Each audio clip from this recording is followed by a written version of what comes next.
അലിമുക്ക് ആയിരവല്ലി ശ്രീ മഹാദേവ ക്ഷേത്രത്തിലെ പൂരം തിരുനാൾ മഹോത്സവത്തോടനുബന്ധിച്ച് ക്ഷേത്രത്തിൽ പൊങ്കാല സമർപ്പണം നടത്തി. ക്ഷേത്രം മേൽശാന്തി കണ്ണൻ, പ്രസിഡന്റ് ശുചീന്ദ്രൻ, സെക്രട്ടറി അജിമോൻ, മറ്റു ഭരണസമിതി അംഗങ്ങൾ എന്നിവരുടെ നേതൃത്വത്തിലാണ് പൊങ്കാല സമർപ്പണം നടത്തിയത്. ക്ഷേത്രത്തിൽ പൊങ്കാല അർപ്പിക്കാനായി നിരവധി ഭക്തജനങ്ങൾ പങ്കെടുത്തു.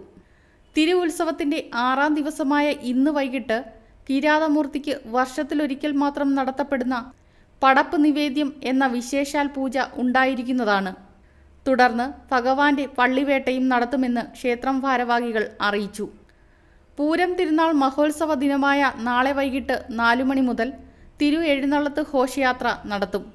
ഘോഷയാത്ര മുക്കടവ് ആറാട്ടുകടവിൽ നിന്നും ആരംഭിച്ച് മുക്കടവ്, വെട്ടിത്തിട്ട, അലിമുക്ക്, പൂവണ്ണുമൂട്, ചീവോട് വഴി ക്ഷേത്രത്തിൽ എത്തിച്ചേരുന്നു. തുടർന്ന് ദീപാരാധനയും ദീപക്കാഴ്ചയും നടത്തും.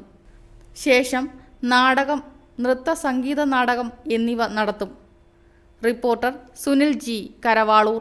പുനലൂരിന്റെ പൊൻതിളക്കം Al Nabeen jewellers golden diamonds, post office junction, Punalur. തൂക്കുപാലത്തിന്റെ നാട്ടിൽ സ്വർണ്ണ വിസ്മയം തീർത്തുകൊണ്ട് ലൈറ്റ് വെയ്റ്റ് സ്വർണ്ണാഭരണങ്ങളുടെയും ഡയമണ്ട് ആഭരണങ്ങളുടെയും മഹനീയ ശേഖരം. പഴയ ആഭരണങ്ങൾ ഉയർന്ന വിലയിൽ വിൽക്കുവാനും ഉടൻ പേയ്മെന്റിനുമുള്ള സൗകര്യം. വിവാഹ പർച്ചേസുകൾക്ക് പ്രത്യേക ഓഫറുകളും ഡിസ്കൗണ്ടുകളും. എല്ലാ പർച്ചേസുകൾക്കും ഉറപ്പായ സമ്മാനങ്ങൾ. ഷോറൂം എല്ലാ ഞായറാഴ്ചകളിലും തുറന്നു പ്രവർത്തിക്കുന്നതാണ്. Al Nabeen jewellers golden diamonds, post office junction, Punalur. Phone 0475 291 2916 8129 69991.